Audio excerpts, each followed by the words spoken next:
Hi class, I'm going to go over your performance assessment and try to show you the best way to um, upload a file to answer these questions.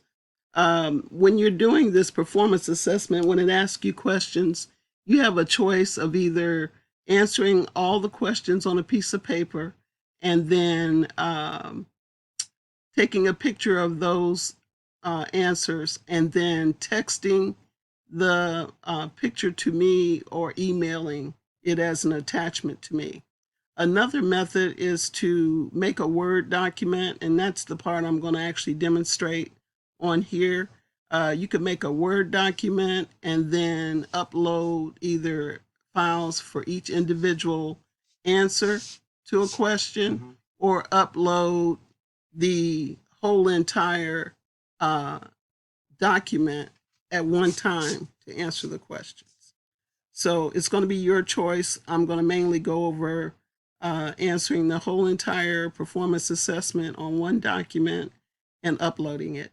All right, so let's get started. The very first question on your performance assessment is to find the domain and range of this graph using inequality symbols, okay?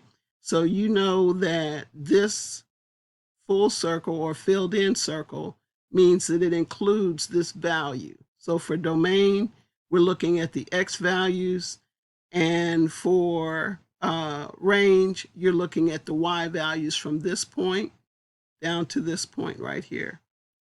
Move my screen back. Okay, the example I'm going to give you is not going to use this exact same graph, but you'll be able to figure out what you need to do just based on the graph I'm going to show you.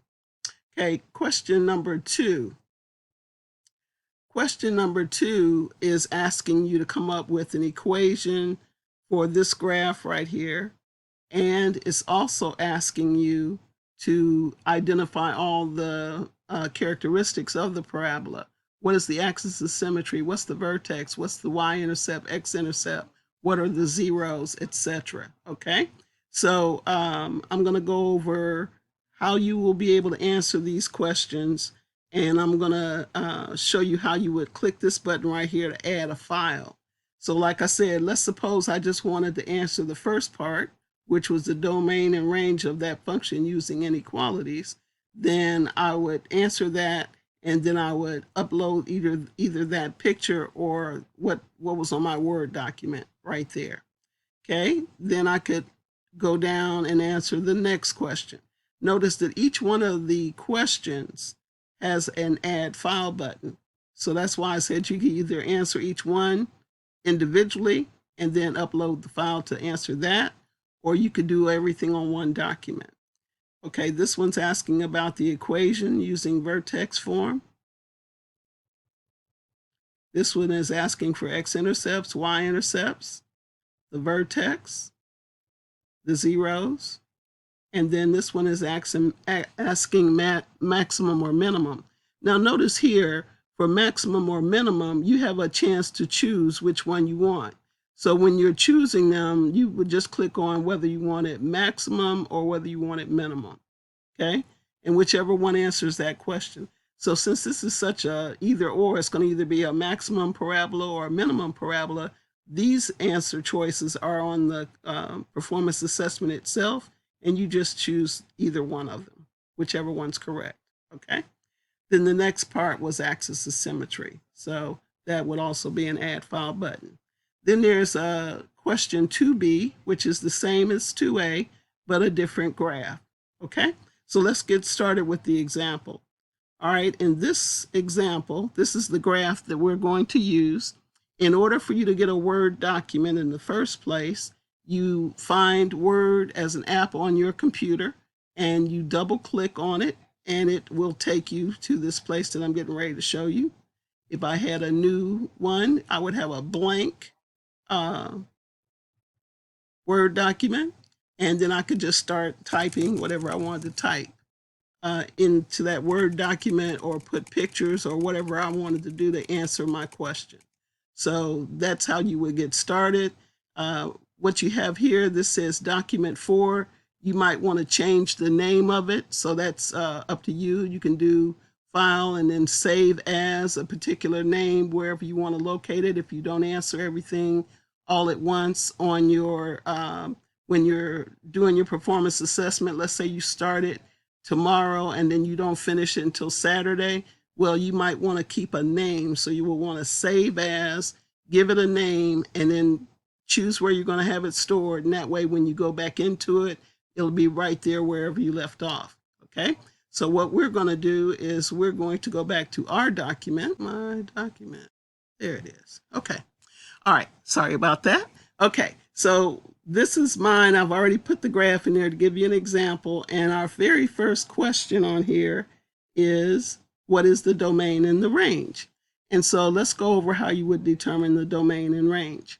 The domain is all of the x values. So when I look at this parabola, it's opening up like this, right? It means it's going to go on and on and on and on and on forever, right? On and on and on and on forever. So all of these values of x are included, both the positive numbers and the negative numbers. So what I would put down there for domain is I would say all real numbers. My domain is all real numbers, whether they are negative, positive, or whatever. That includes all of them, okay? All right, so let's look at range. Range stops right here at 0. It does not have any negative values because that parabola stops right there, okay? So my parabola includes all positive values greater than 0. So when I'm using inequalities, I want to go in there and I want to put 0 as my lowest number. And when I want to use this inequality symbol, I go here, I go to Insert, I go over here to Symbol, and then I choose one of these inequality symbols, okay? So in my case, I want it to be less than or equal to, because my range, the y, is going to be greater than 0. So 0 is going to be less than or equal to whatever my y value is. And then when I look at the other limit for my y values, let's look at it for a second. Notice that the y values from 0 go on and on and on and on and on forever, right? Because this is arrows going up showing this is going on and on incomplete, forever and ever and ever. If I don't have a little circle or a filled in circle or an open circle, then my graph does not end, okay? It goes on and on. So mine's is a little bit different than your problem, but it still has for domain and range, shows it goes on and on for my particular graph.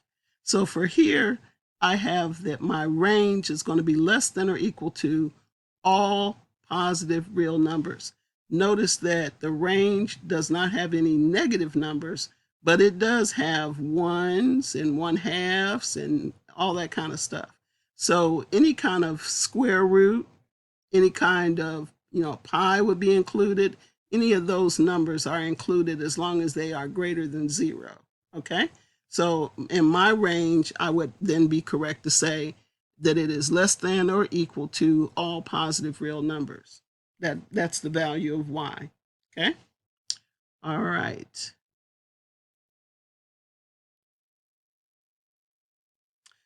My next one, I'm giving an example of, and these are not in any particular order. I was just trying to give you some examples. X-intercept. So let's look at our x-intercept. The x-intercept is anytime your graph touches the x-axis. So the only place that my graph touches the x-axis is right here. And so when it touches right here, it's touching at 2. And so my x-intercept is 2. So I would just write 2, okay? All right, let's look at where does it touch the y-axis. So for my y-intercept, it touches the y-axis at 4, okay?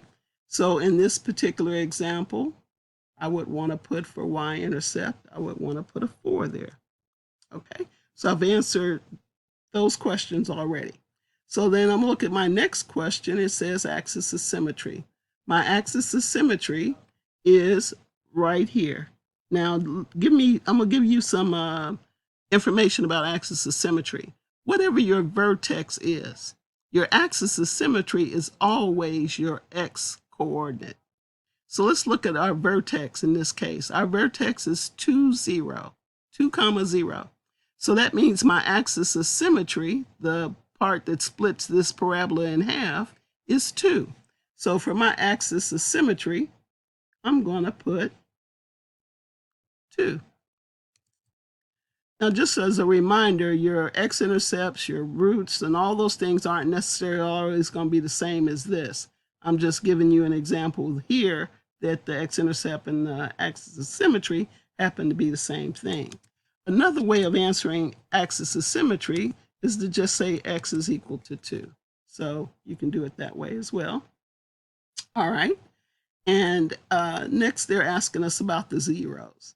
Now, remember, your zeros or your roots or your solutions are always where does that graph touch the x-axis at.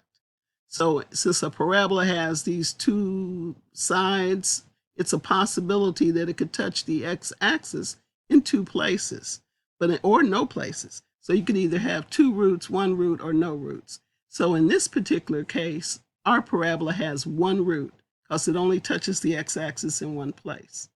So for that, we would have our zeros are just 2.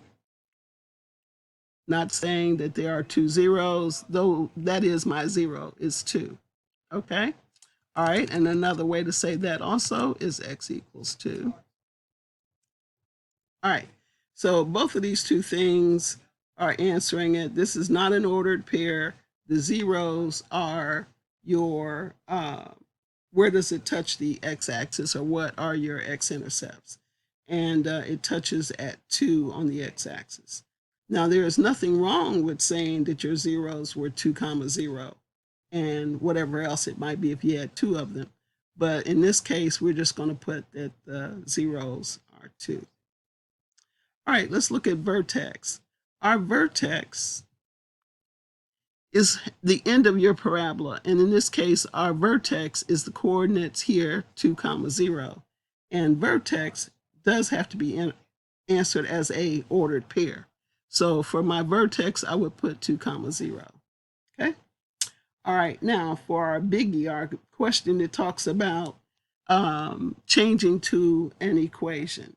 Let me check the timing on our video, and I'm going to do the explanation in the second video. That way we won't run out of time.